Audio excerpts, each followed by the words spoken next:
New season for Real Madrid, new manager, new players, new target, new objectives, new vision. This is a new vision for Real Madrid. This season is very different to last season. Last season is last season. This season is very new.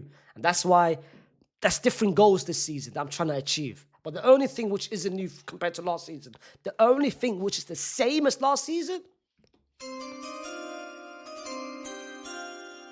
that Proton VPN is the only VPN company that you should be using, and that Proton VPN is sponsoring this video. Why is it that you need to, why stress about life when you have Proton VPN saving you in terms of security, in terms of streams, all over the country, all over the continents? Brother, I went to Japan yesterday, and I used Proton VPN. I went to Singapore yesterday, and I used Proton VPN. I went to China, and I used Proton VPN. I went anywhere in Asia and I used Proton VPN. And that's what you should be doing as well. So as I said, scan the barcode, the link in the description, and let Proton VPN save you the same way they've saved me and the same way they've saved Real Madrid in this game. Because Real Madrid have kickstarted their season with a 1-0 win.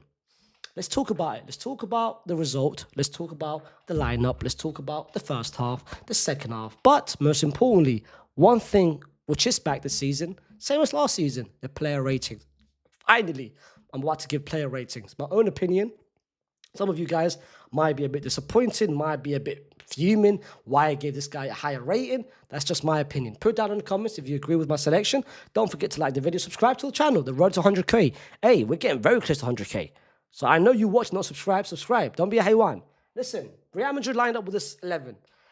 And it was a very predictable, expected 11, except for one person, which is Brahim Diaz, which I expected Sabais to start. I'd agree on the right-hand side, but Brahim Diaz started because of the fact that we wanted to have more of the ball.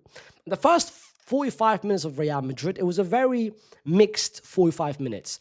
First 15 minutes, I was very happy with the fact that everyone was pressing, everyone was moving around, everyone was showing a lot of intent, I was happy with Carreras, who was carrying the ball forward, and I'll talk about player ratings. But after that, it became very predictable. It became very stall, very slow, and it was very passive towards the end of the first half. Like, it was the same nonsense. And one thing which I saw a lot in the first half was this.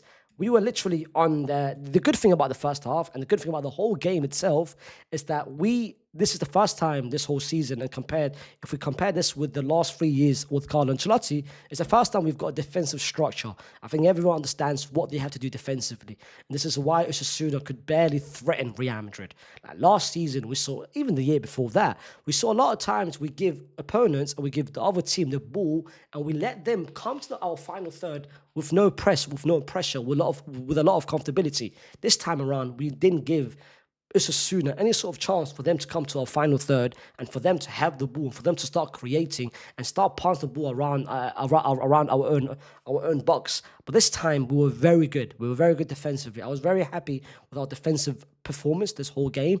Clean sheet is always very important, always very pivotal. But going forward was my only problem in the first half, because there was a lot of times there when Mbappe had the ball on the left-hand side and Vinny had the ball, there was no one inside the box. So whenever Mbappe was on the left, I was very annoyed that no one made the effort for them to understand, all right, let me move selflessly inside the box. It's very important for you to do that, because if you do that, let's say Arda did that, let's say Vinny did that, that means what they would do, they would drag men with them, they would drag players with them, which means Mbappe would then have more space for him to roam around and outside the box, for him to create some sort of movement. We didn't do that. Everyone was very stalled, everyone was very static, and the first half was just, we never had a focal point. It was so predictable, very, very predictable. But what changed in the second half? Is that I saw a little bit more movement. And ironically enough, our only chance, going back to the first half, our only chance in the first half was when Fede went inside the box, had that header, and the chance led to Mbappe with that curler, which just went off target by a little bit. And that was our only chance, our only clear-cut chance in the first half. Why? Because players was moving for each other.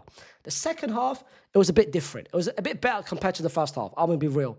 And early on in the second half, of course, we scored the goal with Mbappe on the right-hand side, which he barely did in the first half. On the right-hand side, he carried the ball forward, did his little fake cross, got tackled, which is a deserved penalty. If anyone thinks that isn't a penalty, then I don't know what you've been watching. I don't know what kind of game I don't know what kind of rules you understand.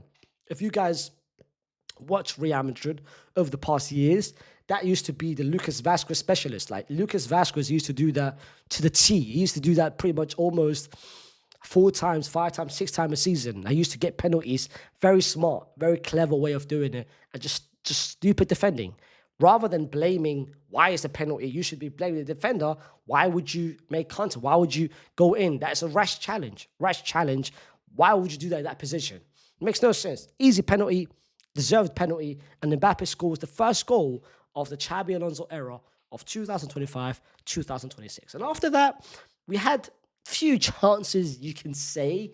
It wasn't clear cut. It was a bit of movement. Again, Mbappe, once again, that was a couple of times where Mbappe and Vinny, once again, similar to last season, moved at the same position, moved to the same boxes, to the same areas, to the same crowded places. Of course, we all wanted Franco to come on, and in the 65th minute, Franco came on with Trent. Trent, of course, went off, and Carvajal came in, and Franco came on, and Franco looked a bit lively. He looked a bit lively. He made some couple dribbles, couple passes. He had that shot towards the end of the game on the right hand side. Then Vinny went off, and Gonzalo Garcia came on. And when Gonzalo Garcia came on, I was very baffled. I was very surprised why you would bring Gonzalo Garcia, who's a striker, and you would have Mbappe, who's a left winger, as a striker, but Gonzalo Garcia as the left winger. If you're bringing Gonzalo Garcia in, you might as well just put Mbappe on the left and Gonzalo Garcia up front. But I saw Gonzalo Garcia on the left, and I saw Mbappe as a striker. It made no sense. It made no sense. Of course, no Rodrigo, because towards the end of the game, Ceballos came on for Arda Güler, but Rodrigo was on the bench, which means the first game of the season, Rodrigo is staying. And after the reports that came out today that apparently Spurs will not be signing Savinho, which means City will not be signing Rodrigo, which means Rodrigo most likely will be staying at Real Madrid, and in his first game gets 0 minutes. I don't know how he's going to take that, because the camera pointed on Rodrigo towards the end of the game whilst he was holding his water bottle, and it didn't look like he was pleased, he was happy with the fact that he got 0 minutes once again. But let's talk about player ratings and the players for me that played the best. I think Thibaut Courtois had nothing to do. I'm gonna be real. It's not like he had a lot to do in this whole game. Very quiet game. Had made no really saves, and he was very comfortable. Like it was one of the most easiest games of Thibaut Courtois in his career. I'm just gonna give him a 6.5 because again, that is not in much he had to do in this game. Trent Alexander-Arnold, he was in the final third a lot. He made a lot of crosses which didn't get to a couple of players. Was involved a lot in the final third. Was involved a lot with Brahim Diaz. Was involved then with before Franco came on with Arda Güler on the right hand side. Was interchangeable with Fede Valverde sometimes every now and then. We saw him a lot in the middle as well. But at the same time, it was an okay performance. First start with Trent. That was a couple times defensively which he recovered himself, and there was a couple times which he got beaten as well defensively. But for Trent, I would say it was an okay Trent performance. Nothing special in the final third. He didn't make. There was a couple of times he switched the ball. There was a couple of times that he was trying to find players, but the ball never got to him. And again, players didn't really move. Players are not moving. I find it annoying when you've got Trent in your team. Move around. Like understand that his passing ability is second to none, and you need to make the movement for him to find you. Players wasn't moving. That's why he made some rash passes which he should not be making, because players were not moving for him. So that's why I don't know what his passing accuracy is. It's not going to be the highest because the fact that there was a couple crosses that he made, couple misplaced passes, but it's the first game of the season. He's going to understand his plays a bit more. For Trent, I'm going to give him a 6.5 as well. Then, for me, one of our best two reliable players was Eder Militao and Dean Huijsen. I was very happy with Eder Militao.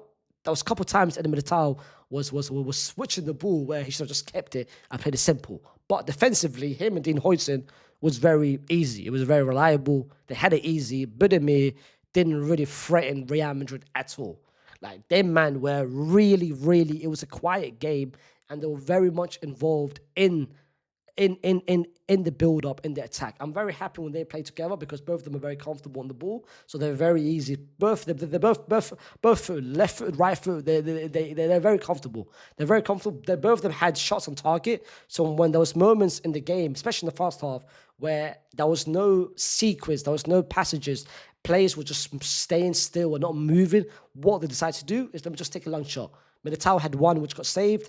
Dean Huijsen had one which got saved, so they can both take long shot. That isn't really what we want, because whenever a defender takes a shot, it means the attack and the midfield is not really helping and not moving. So I don't want them to take shots, but when the chance is there for them to take shot, I don't mind it, but I don't want them to take shots, 3 or 4 shots a half, which that just basically means we haven't done anything for us to do going forward, and that's not ideal. But both of them for me had a good game. And I'll give both of them a 7.5 for me. Alvaro Carreras, I was very impressed. Very impressed defensively, going forward. I think he's very comfortable on the ball. He had a couple of knockbacks that he did towards other players. Defensively, very solid. I didn't see him lose any sort of defensive action at all. I saw Trent lose too. Alvaro Carreras, I don't think anyone beat him. Anyone got to him. Anyone tried to go past him. He was very solid defensively. Going forward, he was comfortable. Made the right decision in the final third. Very different to Fran Garcia or Ferland Mendy. So for Alvaro Carreras, I was impressed. I was very impressed. I will give him a 7.5 as well. Tchouaméni had a very good game. I think our midfield was okay. The only problem with I had with the midfield, especially the first half, is they were very slow. They never made the passes, the quick passes. It wasn't the 1-2s. Sometimes when you get the ball, quickly turn, release it, turn, release it, turn, release it. I think with our midfield in the first half, they took too many touches, which basically meant that the Osasuna players could then recover in their positions. And it made it easy for them, because when our midfielders taking too many touches for them to release the ball, that means the opponents can recover defensively. And I felt like going forward, it was too slow. Defensively, it was always solid. Defensively was always solid. They were pressing when we had to, and they won the ball back easily. Adagula, I think, won the ball about 3 to 4 times. If I had to pick our best midfielder out of the 3, it would be Adagula, because I think Adagula pressed a lot and he made the right passes in the final third. I think Fede and Tchouaméni, they took too many shots at certain times, but it was okay. It was an okay. I think with Tchouaméni, I'll give Fede 7. I'll give Tchouaméni a 7. And I'll give Adagula a 7.5. Then we've got Brahim Diaz, and he was one person I wasn't really impressed with. I wasn't happy with. He took way too much. I feel like he loves the ball. I feel like he really, really fancies the ball, because he loves taking too many touches. He lost the ball a couple of times in the first half, in the second half. He won the ball a couple of times back, which is good. And he won a couple of free kicks in some dangerous positions. But I wasn't really impressed. I think Franco did more in 30 minutes than in 25 minutes than what Brahim Diaz did the whole 65 minutes. And I don't think Brahim Diaz is going to start any more games once, of course, Rodrigo ever gets minutes, or Franco's back in starting 11, or Judas back. I don't know. I wasn't really impressed with Brahim's performance. I'm going to be so real. Another person who didn't really have the best of performances is Vinny Jr. He had a couple moments where he went past a couple of players, but it wasn't the Vinny that we all know from 2 years ago, or from the start of last season, or from 3 years ago. It was very same as last season. Standing still, I wasn't happy with the fact that he always played on the left-hand side. He was left wing heavy. He wasn't moving. He wasn't showing intent. He was just waiting for the ball to get to him. And once he got the ball, there was 2 options: either him to pass it back, or either him to drive, cross it, gets intercepted, goes back, passes it back, goes there. It was always this. It was always this. It wasn't this. It wasn't him moving in the midfield, moving on the right, just showing different things, like creating havoc. He wasn't doing that. It was just always on the left-hand side. Personally speaking, I don't think Brahim and Vinny had any sort of better than, I think it was a 6 as well. Mbappe for me was our best player. I think he was the only one trying. In the first half, he dropped deep, trying to start attacks. And he did that about 2 to 3 times where he went past a couple of players, start attack. In the second half, He was a bit more lively. I saw him on the right. I saw him on the left. I saw him in the midfield. I saw him creating. I saw him pressing. This one in the second half. He won the penalty, of course. He had that little moment where he had that little dribble sequence where he went past 4 or 5 players. There's a Zidane turn and everything. I think Mbappe was our best player. So if I had to give the man of the match to someone, I'll give it to Kylian Mbappe. But it wasn't, just to make it very clear, it wasn't the best of Real Madrid performances. It was an okay performance, a performance which is okay for 3 points, but something that we have to improve on moving forward. Okay, Xabi Alonso, new manager, new system, new tactics. It's going to take time. But again, if we play like this come November, come December, come Jan, come Feb, this is where I'm going to be upset. This is where I'm going to be fuming. But at the same time, I understand that it's going to take time. I understand that we don't have one of our best players in Jude Bellingham, which is a massive miss. I understand that defensively, I'm very happy with going forward. It's where we need to have now an offensive structure. We've got a defensive structure, which is good. So we've started one thing. And now I want an offensive structure. I want a structure. I want an idea going forward where I understand that players will be moving for each other and move selflessly for each other. This is what I want. I don't want us to be this stall, passive, static going forward and players just moving, standing still. I don't want that. I don't want that. But as a start to the season, it's okay. We got 3 points, which is very important. Our second game, let's see if we can play better. Let's see if we can score more goals. Let's see if we can get the players moving and actually play a little bit more entertaining compared to what we did this game, because it wasn't the most entertaining game, let's be real. But put down in the comments what you guys made of the game. Put down in the comments your reaction, your takeaways, and also your best players and the most disappointing players. Don't forget to like the video, subscribe to the channel if you're new to the channel, and I'll see you soon with another video. Peace.